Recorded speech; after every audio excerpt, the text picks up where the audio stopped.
قیافه تو بگو واریا. مرا گفته بنظر تو را تو را. فکر نکن. سلام دوستا، خوش آمدید با یک ویدیویی جدید. دوستا ما تصمیم گرفتیم که امروز برایشون کامنتار بخوانیم. الله کامنت های منفی مثبت مشکل نداره، دوستا داشتی در نه زحمت کشته نوشتن همه برایشون میخوانیم. تو شروع کن. Also,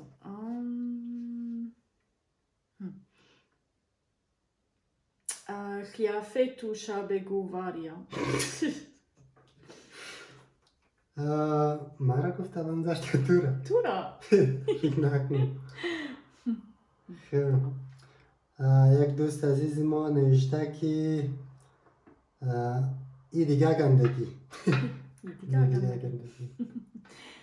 اوکی.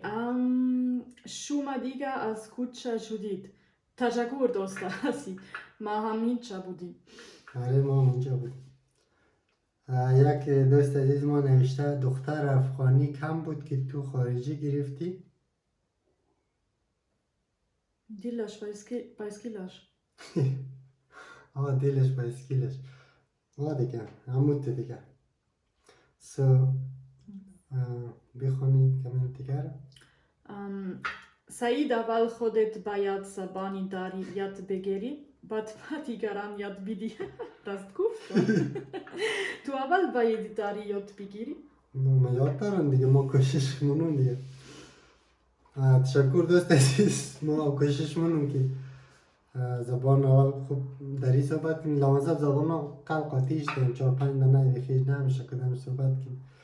خب یک دوست عزیز ما نوشته که زنت سرتزوره. دقیقا.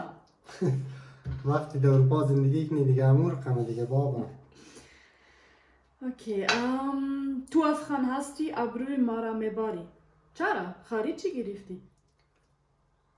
دوست عزیز یک هم از زندگی کار یک روز دو روز نیست. تو باید با کسی زندگی کنی که نفر دوست داری.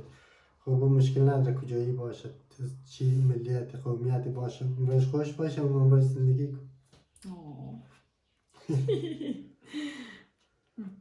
خب یکی دیگه هم نوشته چرا انرژی 50 سنتی میخوری؟ خدا انرژی 50 سنتی است که چاوش کید شما. راست میگه چرا انرژی ارسنبای میخوری؟ ما پول ندارم چیکار قرار نیه که ما برای یک انرژی 10 فرانک بگیم. دوستا این کامنت های امروز بود دیگه. نظرات خود بازم کامنت کنید دیگه، خوب و بد باش مشکل نداره، ما میخوانیم چیزی از ما کم نمیشه، ولی نظرات شما بازگو منید.